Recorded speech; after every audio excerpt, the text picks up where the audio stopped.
Okay. Okay, great. All right, so James Parrott will be speaking first. Just a very brief intro. James Parrott is the Director of Economic and Fiscal Policies at the Center for New York City Affairs at the New School. Parrott's recent research focuses on the ongoing economic impact of the COVID-19 crisis in New York City and an analysis of the magnitude of gig and other low-paid independent contract work in New York City. So James, take it away. Thank you very much, Michael. Good evening, everyone. Pretty good turnout so far, so that's great. As Michael said, I'm the Director of Economic and Fiscal Policies at the Center for New York City Affairs at the New School. I've been there for about 4 years. Before that, I was at the Fiscal Policy Institute, another think tank working on New York City and state economic and policy issues. Before that, I worked for the city and the state governments for brief periods. And my first position in New York City was working for the International Ladies Garment Workers Union. So Michael, as a historian of New York City, knows that very well. So hopefully some others have heard of that historically important union. Anyway, I'm going to share my screen. And we're going to look at some slides that I've prepared. I'd kind of like to cover a lot of ground tonight, and there's a lot of data in this. So, I'd be happy if Michael wants to share the slide deck with people, so you don't have to, try and scribble notes quickly as I go through this, because it's going to. It'll be, like 25 slides or so. Okay. So what I want to cover, I want to talk about how the COVID economic dislocation is different from a usual business cycle downturn. Look at how New York City has fared relative to other cities in the US overall. Look at which workers are affected. Talk briefly about the federal response and, the different types of aid that went to individuals versus governments. I want to address a topic that has gotten a lot of play recently, and I think it needs to be put in perspective for us in New York City. That's the question of whether workers are jobless by choice. I want to talk a little bit about how the pandemic has reshaped the city's economy and job market, and then end with a brief discussion of what I think some policy responses that are needed to get more people back to work faster. Before I get into talking about the pandemic, let me, so I'll take questions at the end, Anthony, because I have a lot of ground I want to cover, and I want to be mindful of the other panelists as well. It's important that people understand how beneficial the pre-pandemic economy was. Basically the years from 2013 to 19, it's not widely understood, but it was a period of historic progress for the bottom third or bottom half of workers in New York City. And this was a function of the fact that we had an extended expansion, historic job growth, and unemployment was, had gotten down in the 4% range, which is economists often consider full employment, for the last couple of years of that period. It was also a period during which the minimum wage in New York City more than doubled from $7.25 an hour in 2013 to $15 at the end of 2019. So this was a period when, what one indicator that's indicative of this is the 20th percentile inflation adjusted real hourly wage. For Black workers, that increased by 15% over this period. For Latinx workers, by 24%. These are gains in contrast with previous expansions where workers basically got back to where they were before. But really strong gains here. Real median family income for Blacks rose by 27% from 2010 to 2018. Child poverty fell by a quarter from 30% to 22%. So, that didn't solve all economic problems or, racial and gender pay disparity, but it represented substantial progress that I believe was mainly a function of sustained low unemployment. And right now we are a long, long way from that. And city and state officials need to do a lot more to get us back closer to full employment. Than what they need to do more than what they're doing now. And that's the main takeaway from my presentation. So how is the COVID economy different from a normal business cycle downturn? Well, a business cycle downturn is usually, caused by credit access problems and asset bubbles of one sort or another in Wall Street. We need to have some members of the audience mute themselves. Yes. Megan, if you can mute yourself. Okay. Megan, mute yourself. Okay, that's good. Oh, And in the COVID downturn, of course, the precipitating factor was the virus and the public health response to that, the business restrictions put in place. Jacob, maybe you might need to mute everyone and then have James mute himself, then unmute himself. Yeah, James, do you want to? Okay, there you go. Thanks. So this is the COVID is much different, and let me show you, what that means in terms of the employment numbers. First of all, let me talk about three categories of grouping industries that I find helpful to understand the distinctive character of the COVID downturn. So the essential industries where, people are pretty well aware of those: healthcare, human services, public safety, and services. Then there's the face-to-face industries where economic activity can only occur when people are in close proximity to one another. Restaurants, hotels, retail, arts, transportation, and so on. Construction is included there because construction has to be done on site. It can't be done where it brings people together. It can't be done remotely. And then there are the remote working industries: finance, real estate, professional services, information. These are industries that primarily the economic activity in New York City takes place in offices. These workers could shift and work remotely. You can see with this state pay data at the bottom, dramatic pay disparities in these different categories. Remote workers making twice the overall average, 3 times what face-to-face workers make. Essential workers make a little bit more than face-to-face workers, but a lot less than remote workers.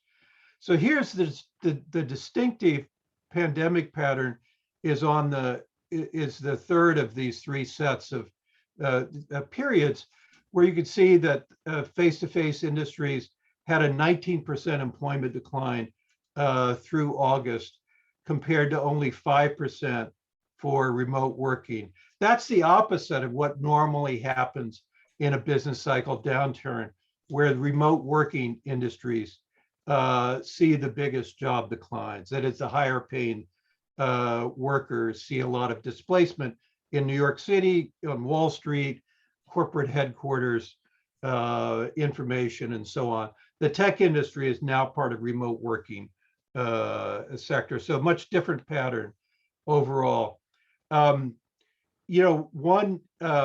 essential aspect of doing the employment analysis of COVID displacements is to follow the case rate movement up and down. This correlates a lot with the broader employment declines and recovery trends. This chart shows the employment level in New York City at the bottom in the gray compared to the US overall, and then New York State and the rest of the state are in between.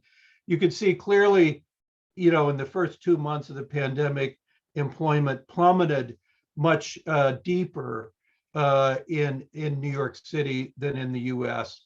There's been recovery in New York City along with the US, but we're still lagging, well behind the country overall. So this summarizes how far we're lagging behind, or what I would call the pandemic jobs deficit between February of 2020, the month before the pandemic, and September of 2021, the latest month that we have data for.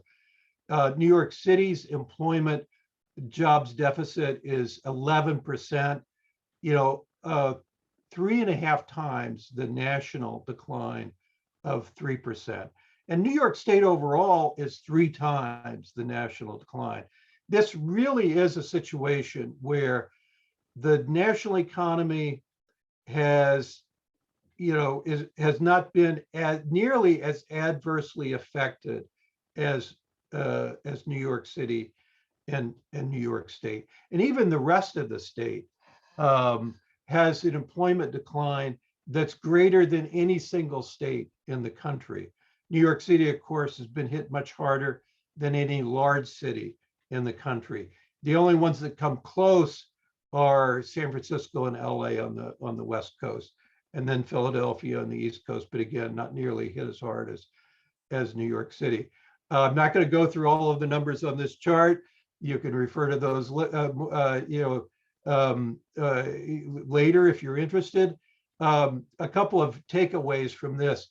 Here we are 19 months after the onset of the pandemic. Our employment level is still 490,000 below where it was in February of 2020. That's a 12% decline on the private sector side. We've only gained back 48% of the jobs that were lost as of last April.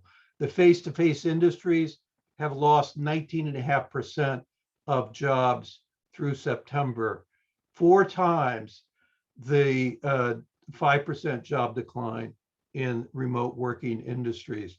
And you can see some of the individual industries really hard hit. Food services and drinking places still down 94,000 jobs.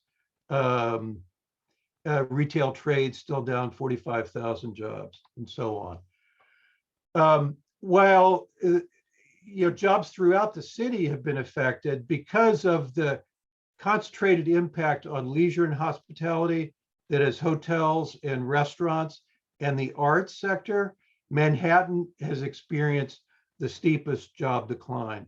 Now, of course, a lot of the people working in Manhattan live in the boroughs. So the unemployment rates are actually higher in the Bronx, Brooklyn, and Queens than they are in Manhattan.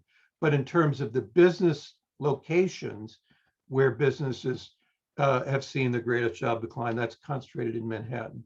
Now, who are the workers affected by this? Well, so it's the workers in the face-to-face industries who tend to be less educated, lower paid, a much higher proportion of workers of color, Black, Latinx, and Asian workers. So overall, less educated workers are 23% more likely to have lost their job than someone with a 4-year college degree during the pandemic. Young workers, 35% more likely than older workers to be affected. Immigrants, 7% more likely than all workers, and native-born workers, 6% less likely.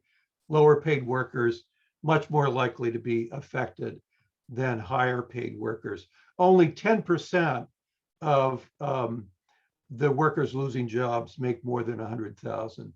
80% make less than 40,000.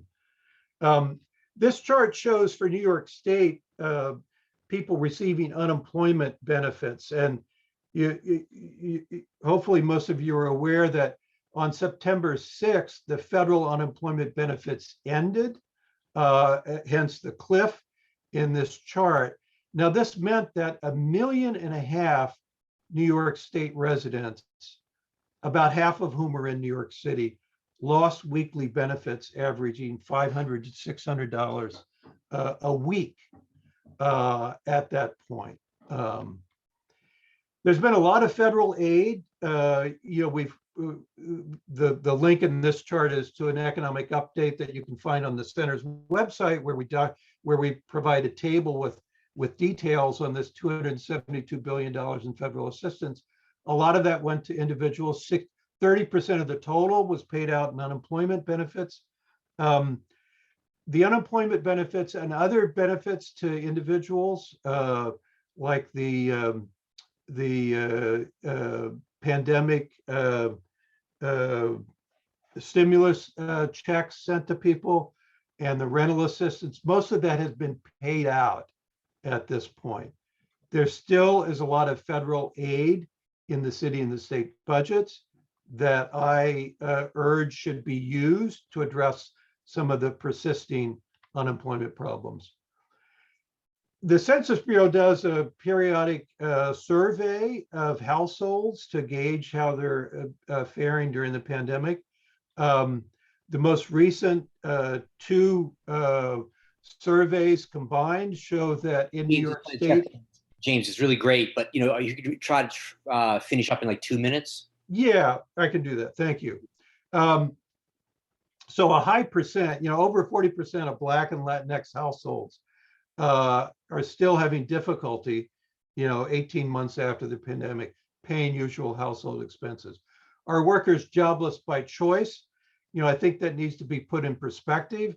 There's a lot of talk about how we have record numbers of job openings and record numbers of job quits. Well, the latest data show that New York State had the third lowest job openings rate among all states and the second lowest quit rate. So I think these factors I list at the top provide a better indication of why people haven't gone back to work.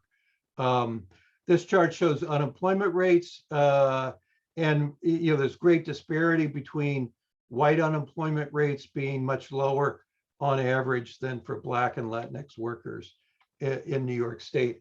In previous downturns in New York, it's taken us years to recover to the previous employment level.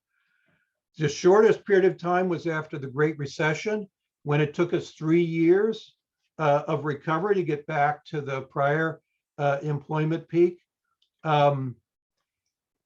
We are already 19 months into this, and we still have 10% of jobs to get back at this point. The question is, how many years is it going to take New York City to recover the lost jobs? This is what's happened. This is my second to the last slide. This is what's happened in the 3 previous downturns. The unemployment rate for Black and Latinx workers has been elevated in double-digit levels for several years. In the early 90s recession, it took a decade to get back to the previous employment peak. And over that decade, Black unemployment averaged 11.9%. Latinx workers had an average unemployment of 11.2%. If we don't have more concerted policy response on the part of New York City, this last set of bars could characterize New York City between 2021 and 2024. We didn't have any special response on the part of the city to those previous downturns. We need that at this point. We need a combination of targeted workforce assistance involving a wide range of training and retraining. We need to connect people with assistance and supports to enable them to get training.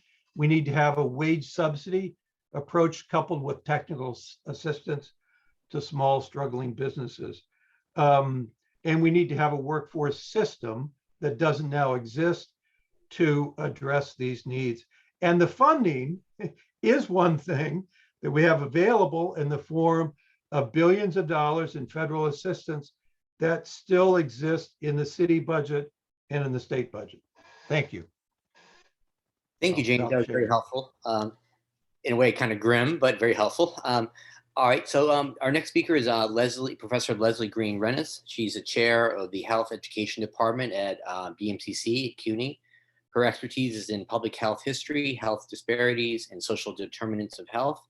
Prior to being at BMCC, Professor Green Rennes was the Vice President of Health and Human Services at Abyssinian Development Corporation, a nonprofit community development corporation.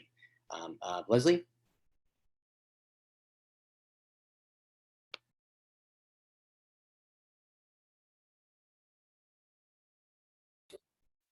Good evening, everyone. How are you? Thank you for having me. So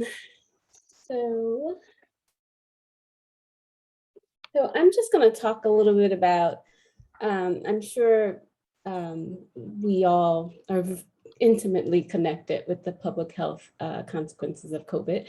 I'm going to give a little bit of a historical perspective because I actually think that the lack of public health knowledge of public health history and public health literacy is one of the reasons why we have found ourselves in the position that we are in now. So this quote, kind of for me, it sums up where we are as a nation. We, I think, have gotten very arrogant in our scientific knowledge and what we think we can do and our ability across all sectors. But what we have found in these last 2 years is that health really matters and that we must invest in health. And when I say invest in health, I don't mean only in medical care or clinical care. Public health it's imperative that we make a concerted effort to invest our dollars into public health. So one of the issues is that probably, definitely before COVID and probably even now, very few people really understand what public health is. And some of that is because public health is kind of always in the shadow of clinical care and medicine. So this is not, this is a problem that's always existed in terms of public health. So I wanted to ground us and make sure we all understood what public health is. And the other reason why this is public health is often confusing is because it's actually a combination of so many different disciplines. It's science, it's technology, it's sociology and history and education and psychology. And all of those are really important to fully understand public health and understand its influence on society. It's heavily influenced by history. And as we've seen in the last 2 years, it's absolutely influenced by political science and politics.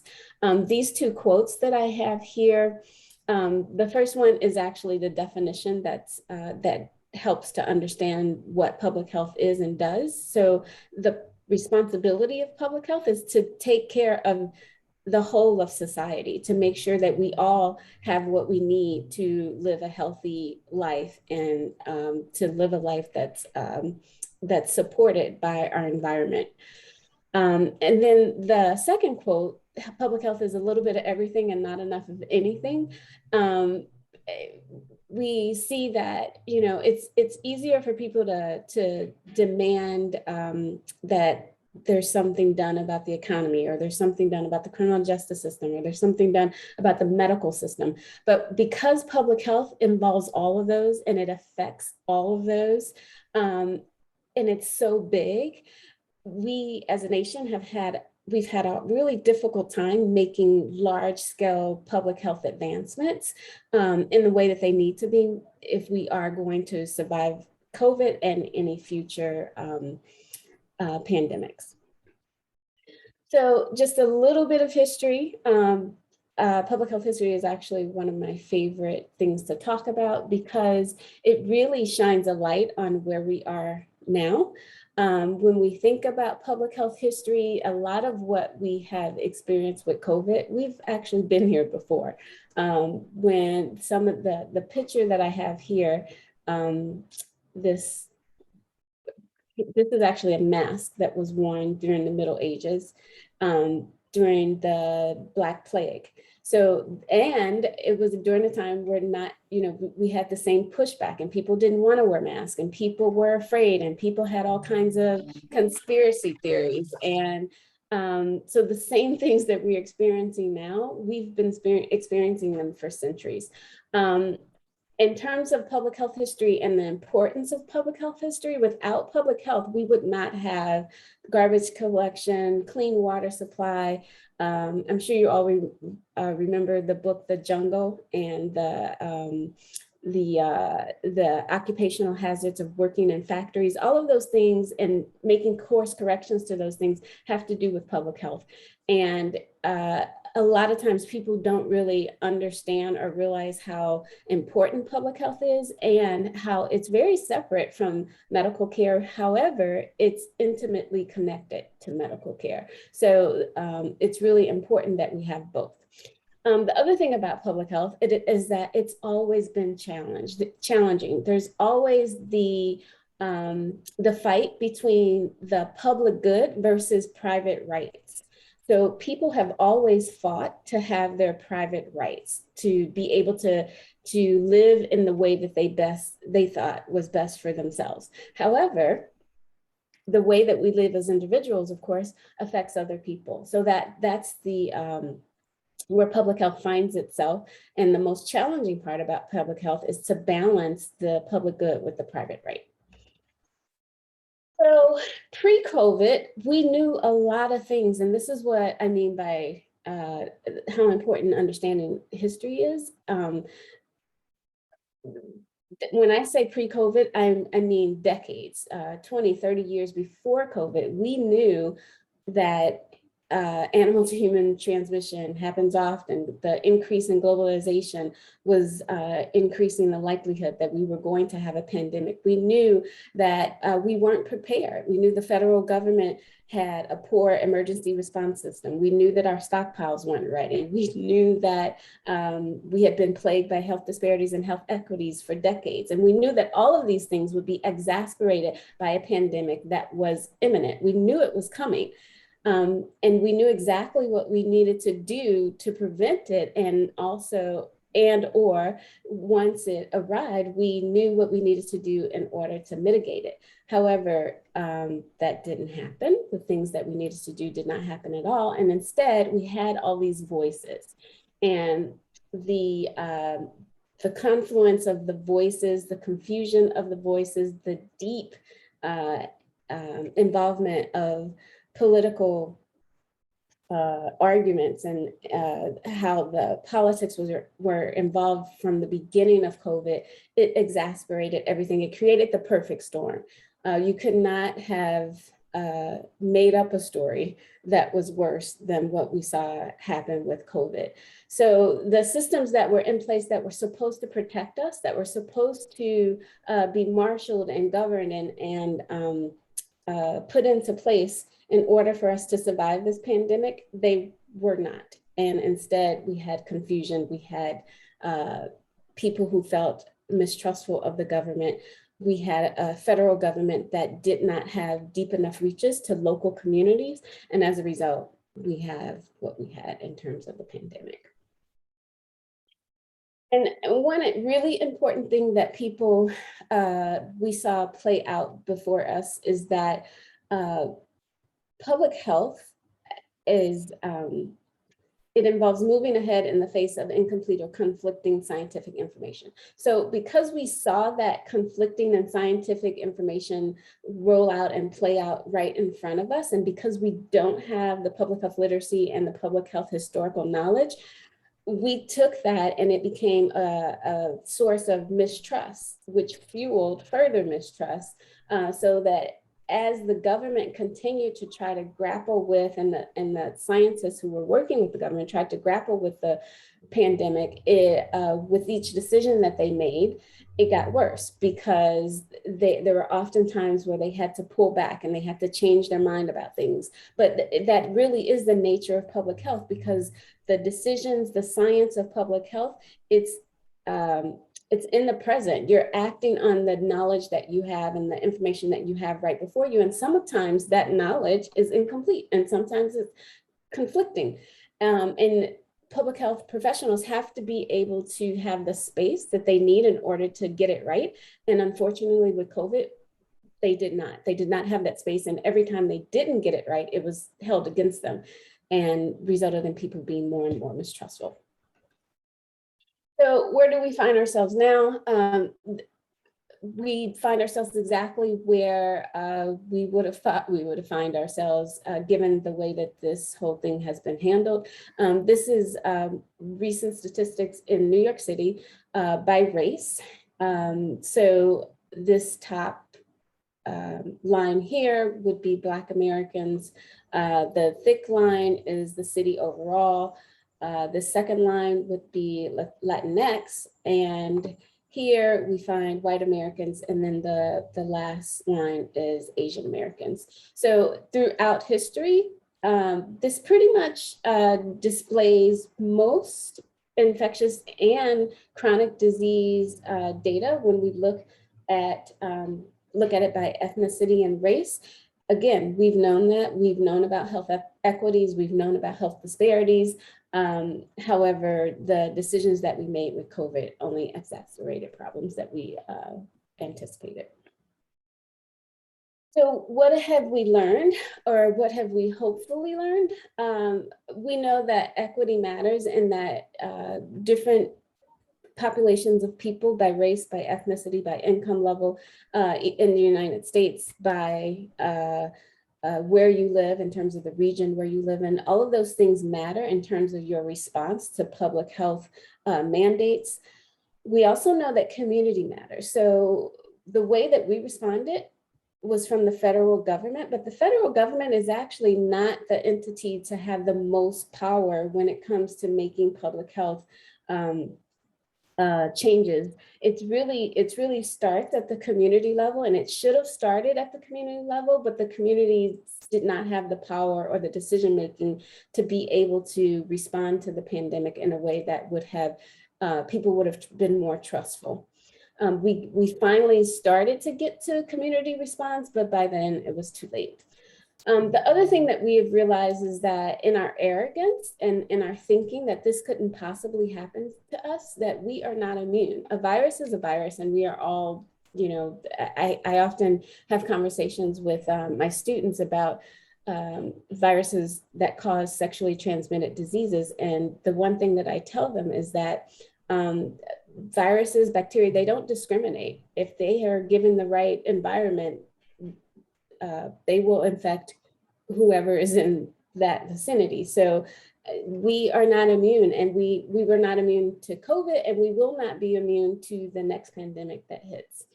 The other thing is that oftentimes when we think about health, we only think about physical health. What we have seen from COVID is that we are suffering in all kinds of ways.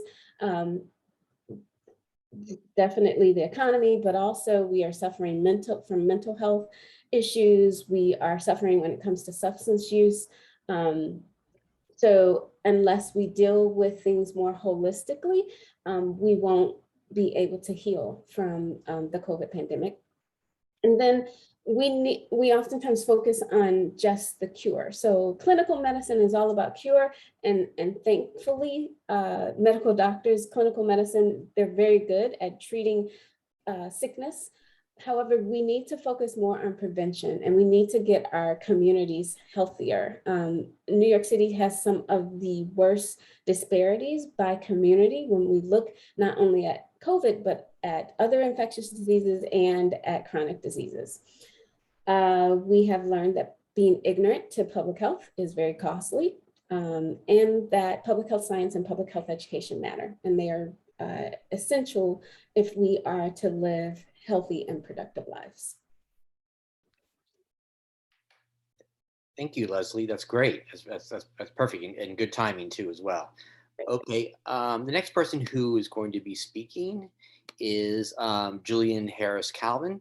She is the director of the Greater Justice New York program at the Vera Institute of Justice, focusing on criminal justice reform. She began her career as a director of administration for a Los Angeles councilman before becoming a public defender at the Federal Defenders of New York. And so she has a great background, particularly around issues of parole, incarceration rates, and things like that. So welcome, Julian, and we look forward to hearing what you have to say. Thank you.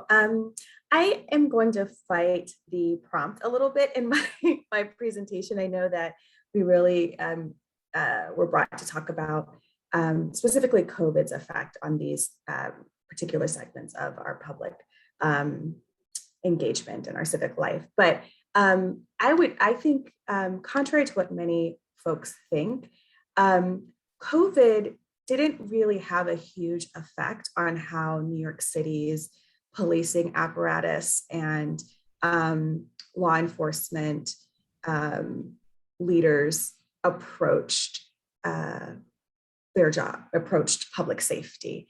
And I think that's pretty obvious by if we look just at the numbers of folks who have been admitted to the New York City jail system after the onset of COVID-19, you see that there actually wasn't much of an effect. And in fact, I'll talk a little bit about how our jail populations, our crime rates, our arrest rates have been plummeting for the last decade.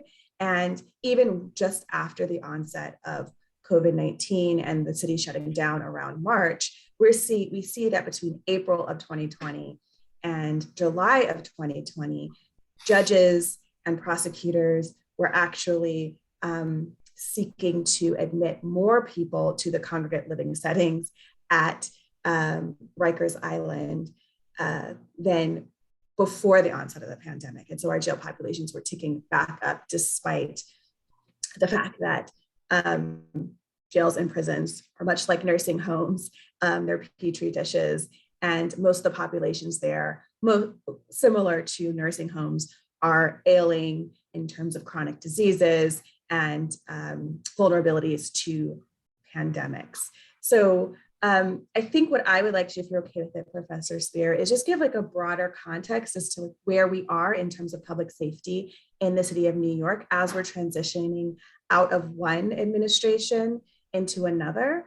I think what's interesting is that we're getting a new mayor, who's a police officer. So this is a very interesting subject matter when we have a former police officer becoming mayor.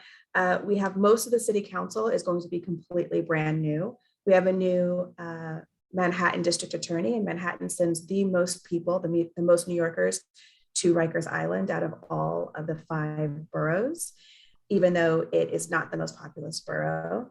We're going to have a new comptroller and a new potentially it's Giovanni Williams is the public advocate, but he had to run again. So that is a huge shift in our political landscape, and a lot of the campaigning and rhetoric around what the city should be doing as we move into this new year and this new political landscape really fell on fear-mongering around crime and criminal justice reform in the city of New York, but also across the state. And so I figure if I talk in that broader context, that might give some information about how, despite the continuing threat of COVID, and despite what Professor Rennes and James talked about in terms of how COVID has affected other sectors of our society, that we are moving forward as business as usual in the public safety context. Is that okay? That Professor sounds Spear? great. Yeah. Okay, so I'll start with just the mayoral, because the mayor runs things, and now we have a police officer as the mayor. I think I'll just start there and kind of trickle down and then answer any other questions folks have. And so I'll start with just an overview of Mayor de Blasio's mayoralty. He ran on really strong progressive ideals that prioritize the experiences of poor and marginalized New Yorkers. There were some successes, like there was universal pre-K, and we saw some of those successes in the public safety realm. Like we saw the end of stop and frisk, the longtime NYPD policy that incentivized police to literally stop and frisk thousands of mostly Black and brown New Yorkers every day, not because of any legitimate suspicion of carrying a weapon or drugs, but merely because of where they were and how they looked. We also saw expanded funding for alternatives to policing, alternatives that really have a public health focus, as Professor Rennes was just talking about, such as the city's crisis management system, which is a network of nonprofit service providers in 21 police precincts throughout the city, whose teams work to de-escalate disputes before crisis or violence erupt and connect high-risk individuals to extensive networks that provide job training, employment services, physical and mental health services, and legal services to increase the likelihood of long-term violence reduction. And then his administration adopted a plan to finally close the infamous Rikers Island jail complex and replace it with smaller borough-based facilities that meet minimum standards of care and actually have a rehabilitative focus. I think here I want to note that half of the people on Rikers Island, and that's a conservative estimate, have a serious mental health diagnosis. And so our jails have really become failing mental health facilities. And so that is really where that public health intervention and lens needs to be operationalized as we move into smaller borough-based facilities that are supposed to be really rehabilitative and also focusing on alternatives to incarceration and actually having public health responses to some of what we find to be society's ills, as opposed to criminalizing what we seem to be society's ills. We also saw during his administration, crime and arrests plummet as compared to previous administrations. We are still, despite what you're seeing in the news, at 30-year lows across major crime groups. Murders are down 79%, felony offenses are down 82%. And that is, it's true what we're seeing, that there was a spike in shootings and homicides last summer and this summer as compared to 2019, but they're still historically low as compared to the years prior and the administrations prior to this administration. We're also seeing that arrests and misdemeanors have also gone down significantly just in the last decade. And one note about COVID is during the onset of COVID in the first couple of months, we saw crime rates and arrests plummet significantly. And so we have to spend a lot more time studying why that happened. I think some of it is just everyone was locked in their house, I think is the intuitive way to think about it. But we are still looking through the data to figure out what exactly caused there to be so many fewer crimes being committed in the early months of COVID. We also have seen that our jail populations decreased to the lowest they've been in recent history, actually really since Rikers Island opened up. There were 20,000 people on Rikers Island or in our city's jail system in the 90s. And last April, just after the pandemic arrived, and we knew it was here, our jail population is reduced to below 3,800 people. So it's a huge difference. And sadly, as I mentioned earlier, those numbers are starting to tick back up. We're actually at pre-pandemic jail population numbers.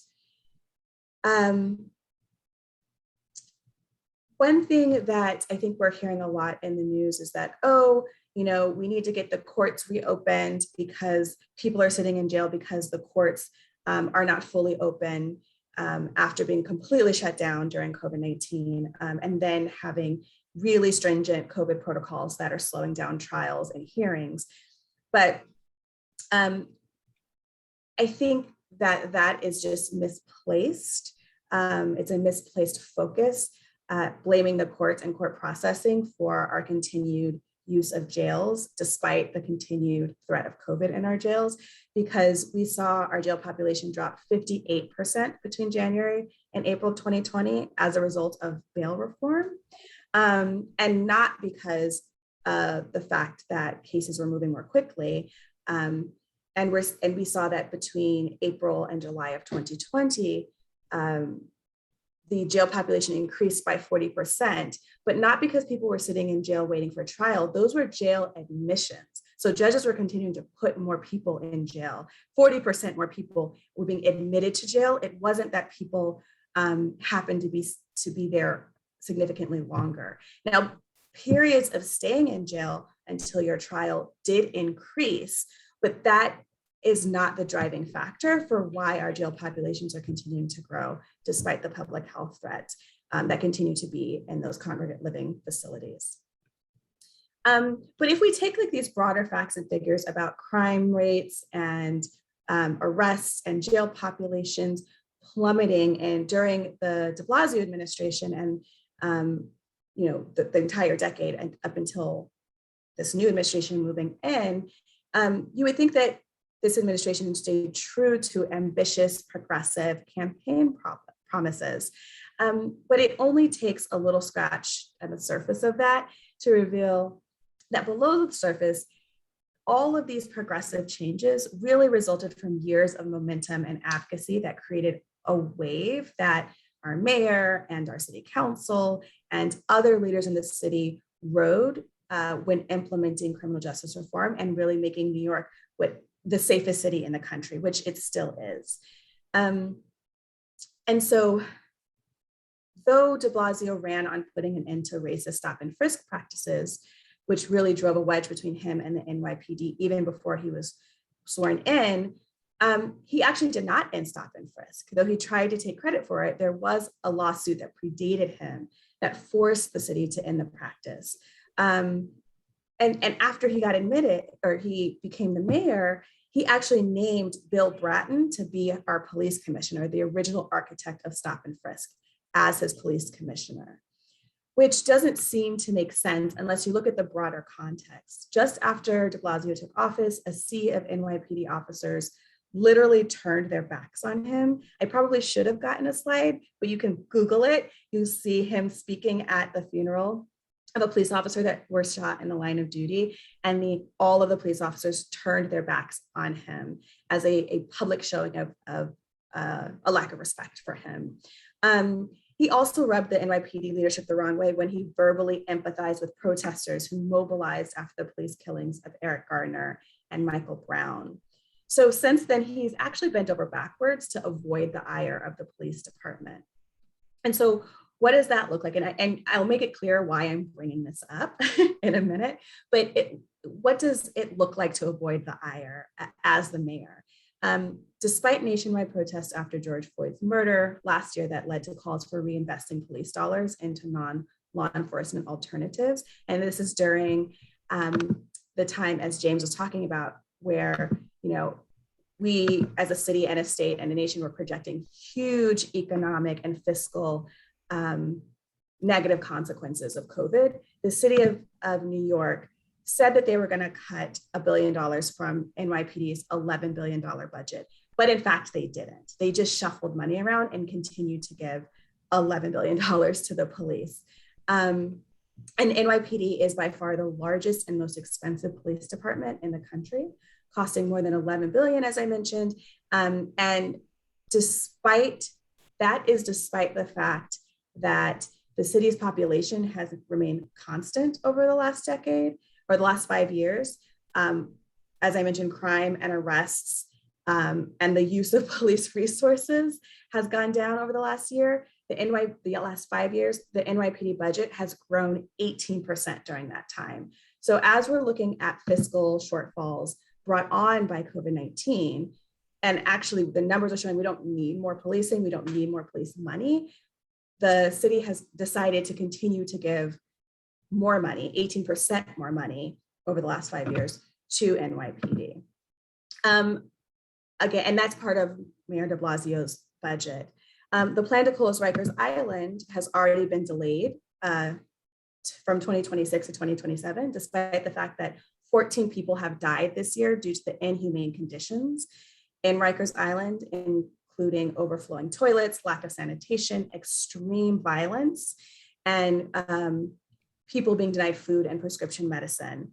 And Mayor de Blasio still will not accelerate decarceration of the island or engage in difficult negotiations with the corrections unions regarding staffing and management issues that have plagued the jail complex and the agency for years.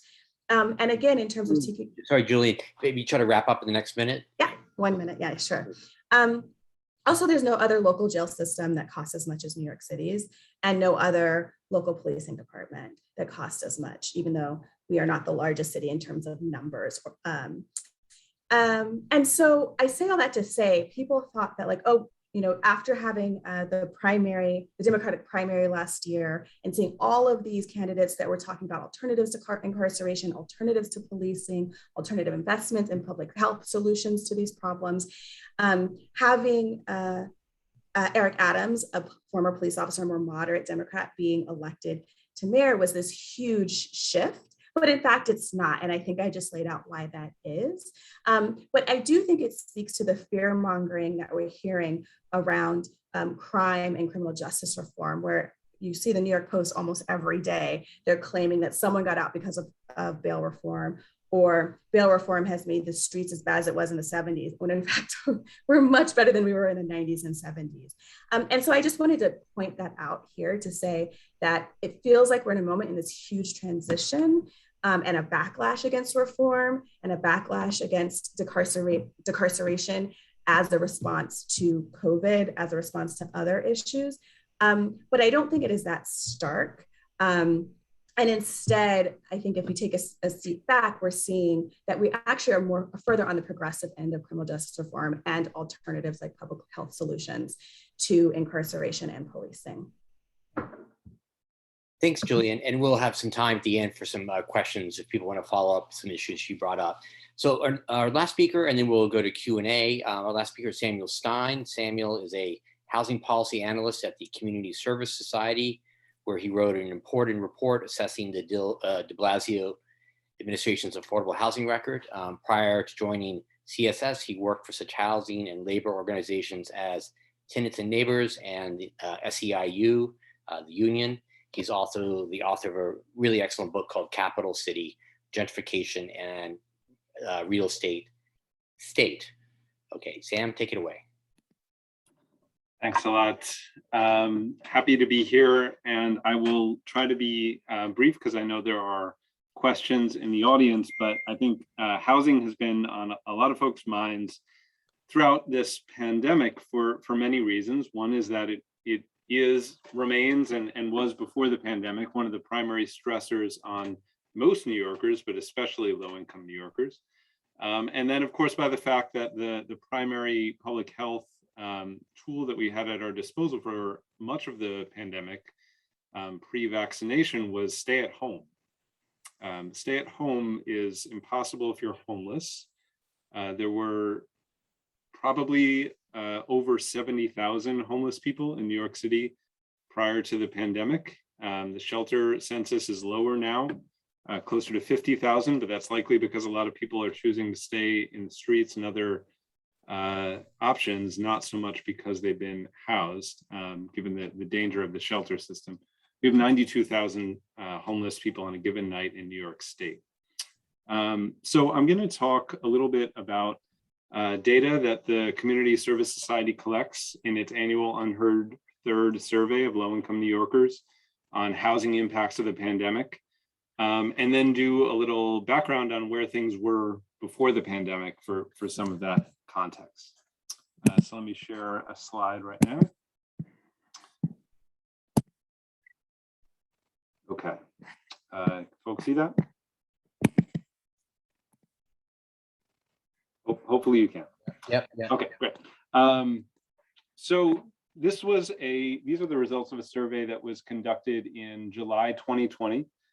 We did another one in July 2021, and we're cleaning up the data to release this very soon for the update. But the sneak preview is that it looks a lot like the 2020 data. However much else changed between 2020 and 2021, housing stresses on low-income New Yorkers remained fairly close. So in these charts, we see first similar data to what Dr. Parrott presented about low-income folks being hit harder in terms of family income loss mapped onto housing types. So we see low-income renters being significantly more likely to have lost income during the pandemic than, on the other end, moderate or high-income homeowners. And if you track that with time until people fall behind on their rent or mortgage, you see a pretty similar curve with low-income renters, a majority of them either having already fallen behind or worried that they were about to. Interestingly, you see moderate and high income renters and low income owners in more or less the same position, and then high income owners doing fairly well throughout. So we saw, just to summarize, low income renters hit by far the hardest by both income loss and threats of losing their housing or not being able to pay for their housing. We also looked at the same data by housing type, looking at whether family income was insufficient for expenses. And we find that those who live in low-income housing, public housing, subsidized housing, are seeing this worry basically most or all of the time. And in terms of time before falling behind on rent, a majority of public housing residents either had already or were worried that they would soon. The same goes for low-income rent-regulated tenants. And perhaps interestingly, the worst off in this situation in terms of either having already fallen behind on their rent or being worried that they would in a couple months were low-income tenants in private unregulated housing, housing that is not subsidized or public, but is either too small or too new to fall under rent stabilization. Those tenants had already fallen behind at the highest rates and feared that they would also at the highest rates. So then if we jump back to before the pandemic and where things stood, we can look at that from a couple different directions. One is what was going on for tenants and one is what was going on for landlords. And over the past year, my colleagues and I wrote 2 reports looking at exactly those questions. So in terms of what was going on with tenants, I'm going to draw from a report assessing de Blasio's housing legacy toward the end of his term, where we started off with a chart that came from a publication called A Sudden Shock to an Overburdened System, which Community Service Society published right at the beginning of the pandemic's hit in New York City in April 2020. And this study was lead authored by my friend and mentor, Tom Waters, who died almost on the day that this came out from COVID-19. And the point that Tom was making was that we were already on the brink of a crisis in terms of housing affordability. So for all the economic progress that Dr. Parrott showed, there was still a tremendous amount of pressure, especially on low-income renters. Before the pandemic, 30% of low-income renters had already fallen behind on rent, and half of them had been threatened with eviction. We had overcrowding. 19% had to move in with other people when they couldn't afford their own housing. Those conditions fuel a pandemic that's spread like COVID-19. 1 in 5 had seen their utilities shut off at some point in the past year.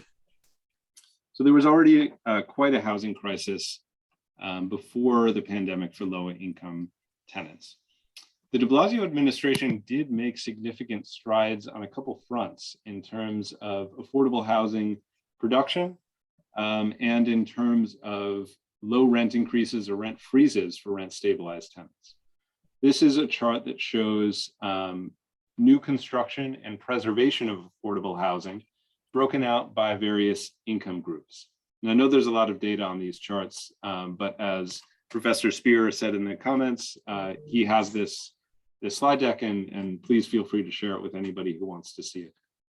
So you see, we saw a significant increase in affordable housing development and preservation under the de Blasio administration. And it was skewed towards somewhat lower income people than under the Bloomberg administration. Under Bloomberg, there was more production in the moderate and middle income segments. Under de Blasio, there was more in the low income segment, especially, and to some extent in the very low income segment.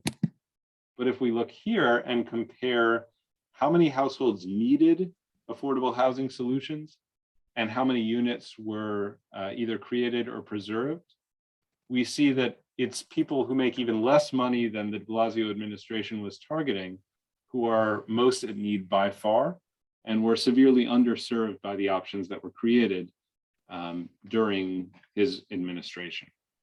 We also saw those units mostly concentrated in Bronx, Manhattan, and Brooklyn, with very few created in Queens and Staten Island, which kind of perpetuates the areas of the city that are more suburban and don't have a lot of low-income housing versus those that are more dense and do. We did an analysis of rent burdens in New York City, and we found that the de Blasio administration is right in saying that they drove down average rent burdens, the percentage of household income that goes to rent as opposed to being saved or put to other expenses. Overall for the city went from 46.3% to 40.9%. But if you look just at low-income tenants, their rent burden barely budged during that same period of time. But like I said, there was another significant, very important step that the de Blasio administration took, which was appointing a rent guidelines board that would correct for years of unnecessarily high increases in the rent stabilized housing stock. Rent stabilization covers about half of the private rental market in New York City. It's a huge segment of the population. And as you see, under Giuliani and Bloomberg, there were much higher rent increases than there were under de Blasio, who managed to freeze rent stabilized rents for what amounts to 3.5 years.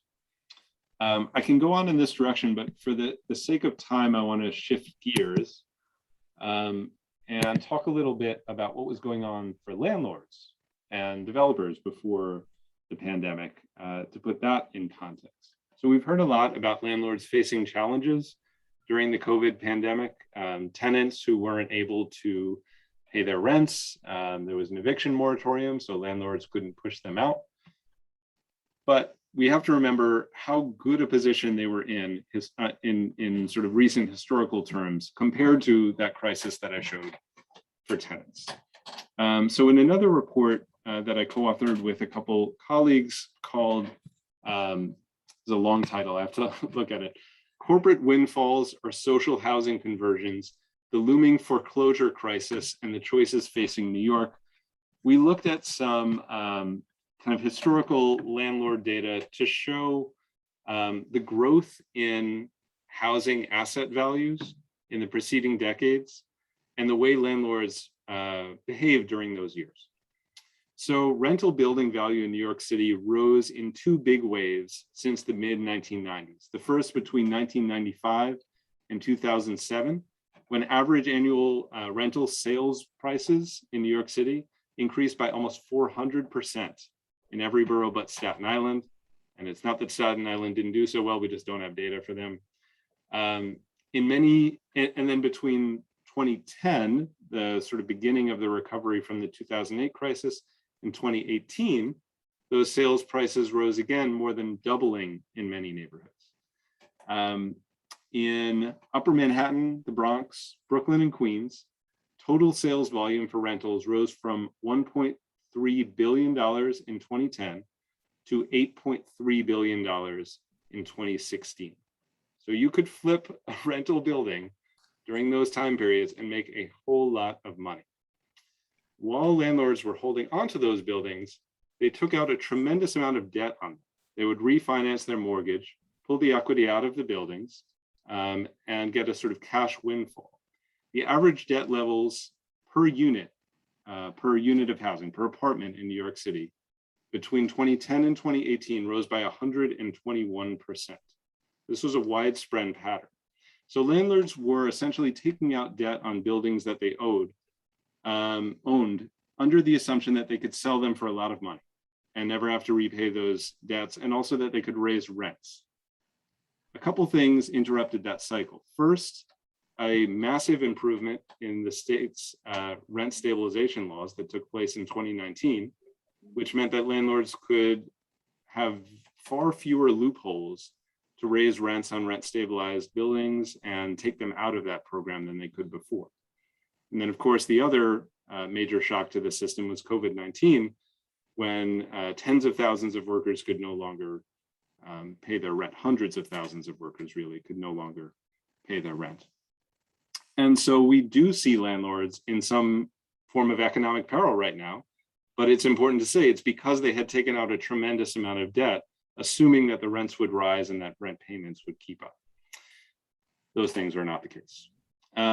So what happened? The federal government put a lot of money into rent repayment. The state created the Emergency Rent Assistance Program. As Dr. Parrott said early on, that money is almost entirely given out at that point.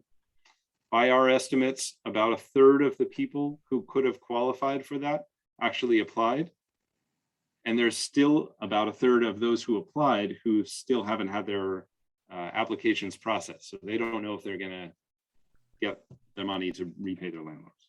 So there's probably still a lot of landlords who are in trouble, whose tenants aren't getting the money from the government to repay them, and who have a significant amount of debt on their properties. One way that this could be resolved is the federal government could reallocate more money to the Emergency Rental Assistance Program, let it, give it more time to work out. And it's actually possible that this could sort of be resolved in that way. But as of now, we don't know that that's going to happen. And so things are a bit open. So as the second half of our report title suggested, we're saying that these landlords are in trouble. Meanwhile, there are giant investors who are pooling billions of dollars to buy up those properties. They call this dry powder, a lot of money saved for this kind of use. In May 2020, there was a report that there's $328 billion to be used in real estate acquisitions in the United States for exactly this purpose. So the investors are ready to pounce. So that's the sort of corporate windfall scenario. The other scenario is, and I think I'm getting the sign to wrap up, that we have various forms of city and state interventions to instead recapture those buildings as they're exiting from one system of landlord to becoming simply owned by the largest corporate investors in the world. We've done this before. We have had housing that has fallen into various forms of foreclosure taken by the city and then transformed into models of social housing. We've done this with HDFCs especially, which are limited equity cooperatives that were formed out of housing that was formerly owned by private tenants who fell behind on their public debt. The city no longer takes those properties. Instead, we auction off we basically give away the liens on them to private investors. We should reorient our values and our ideas about how to intervene into housing to capture this moment and to create the opportunity for thousands of tenants to become limited equity cooperative homeowners instead of a very small number of investors capturing a larger and larger portion of the housing market. Thank you. Thank you very much, all four of you. It's really interesting. I want you to raise your hand and then I will call on you. I have a couple questions myself, but I see Mitchell Argus from John Jay. And also, please keep your questions like, 2 or 3 sentences. Yeah, I just wanted to say to Julian Harris Calvin, thank you so much for coming. I did my thesis paper on the research by Vera Justice Institute when they were partnered with the NYPD and FBI to do direct street level narcotics operations. And I think they did an amazing job from the 1990s to early 2000s in disseminating illegal drug traffickers as well as sexual traffickers that were related to the drug industry in the New York area. If you said history is so important. History is the original precincts in Brooklyn, where I'm from, were the 70, 67, and I believe 73rd, where Vera Research Institute conducted this, collaboration with the police department. So hopefully you can do some of that in the future. God bless you. I had one question.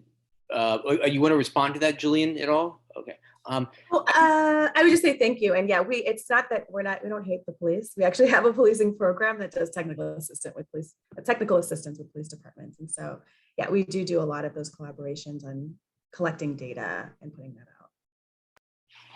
So I have a question for Leslie and for Sam, I guess. When we talk about how bad COVID was in New York City, I mean, a lot of it had, people say, oh, well, it's, it's a very crowded city. It's just going to be bad. But there are other cities where the COVID wasn't as bad.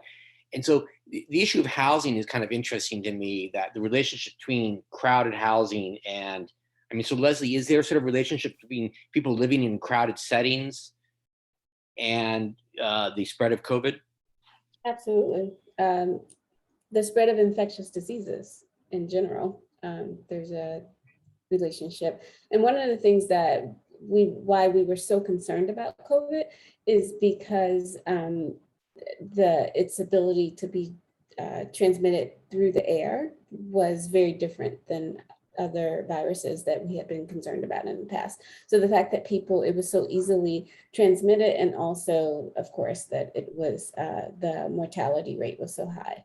But those were the reasons why. And then the fact that in those environments where people are more densely packed in terms of their living, they are at increased risk for being infected. And that's been the case. That was the case, at the turn of the century in our cities when there was a lot of immigration, especially to New York City.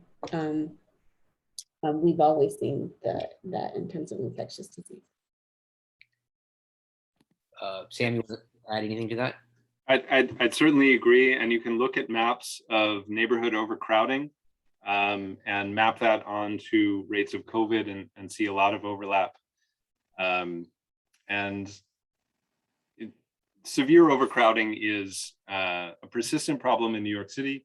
It's a problem that faces the low-income people, the lowest income people, and others shut out of the housing system, including undocumented immigrants who can't access federal housing vouchers and other programs. And so, yeah, it's a tremendous problem. And as Dr. Wren has said, it's a historical problem. If you look at how disease was treated in Lower East Side tenements in the beginning of the 20th century, we saw a lot of the same pathologizing of the poor and racializing of who is sick and why, as we sometimes saw again under COVID-19, when really what was going on was people concentrated into very crowded conditions where they couldn't get away from one another when they were contagious. Crowded and oftentimes substandard as well. So the actual housing itself was not conducive to health. So I see two of my students. Anthony, please keep it very brief. Okay, I was saying that COVID-19 also affected the businesses that people have. It even affected some grocery stores in Grand Street next by Christie Street. And most stores and hair salons or barbershop were shut down because of the pandemic. Yeah, I mean, James, if you want to respond about how small businesses have been impacted, perhaps. Yeah, no, that's certainly a big issue, and that's partly why I suggest this approach of subsidizing wages, because that would be a way not only to provide assistance to unemployed workers who have now been unemployed for a year and a half. It's a really long time. Long-term unemployment is really harmful to, at every level, to individuals, to their families, to society, to economic productivity. But it's also a way of assisting businesses. And the city and the state have resources in sufficient magnitude that this could be an opportunity to provide other technical assistance to small businesses to improve their operations and to become more viable in the long term. And then there's also, if I could just talk briefly on this, there's been a surprising number of new business startups since the pandemic, and it's a really interesting phenomenon.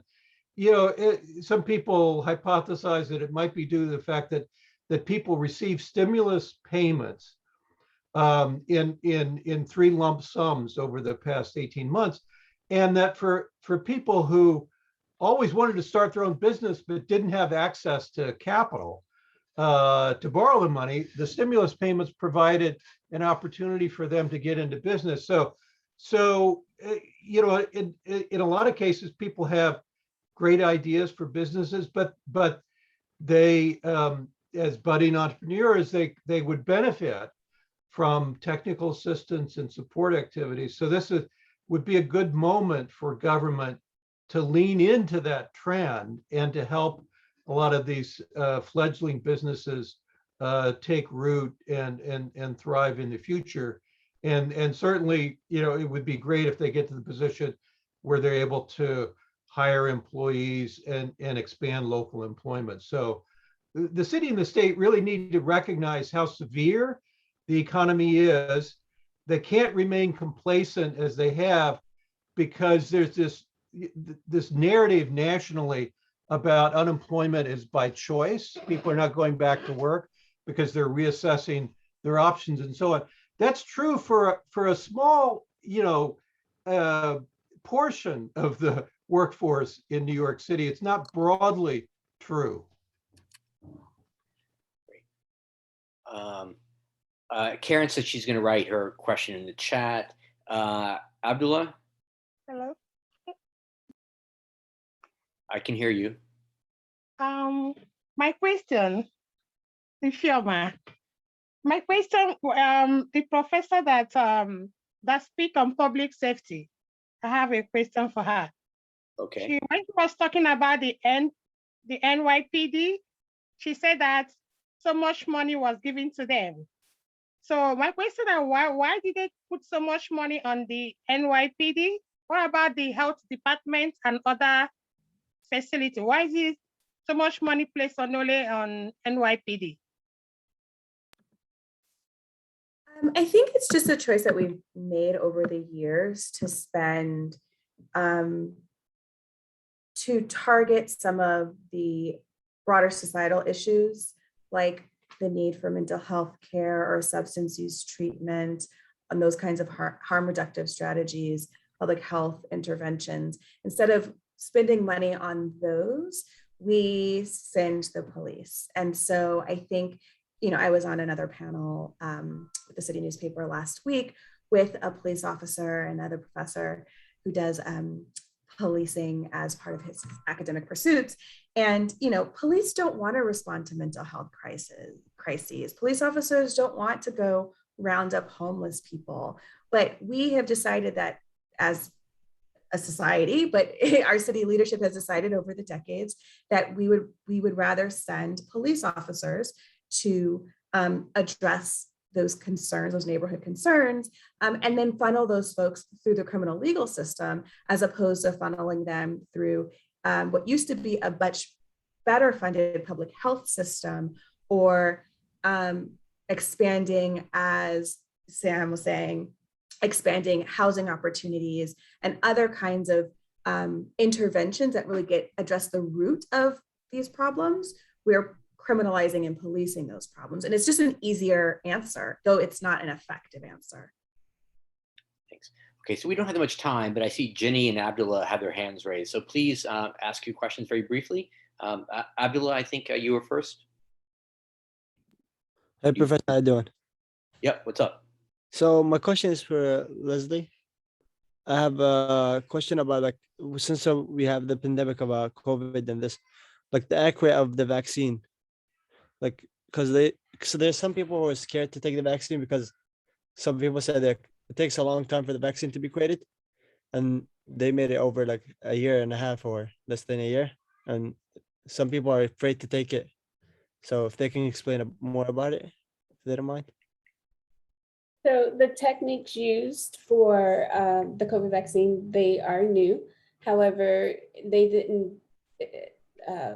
had been working on those techniques for a very long time.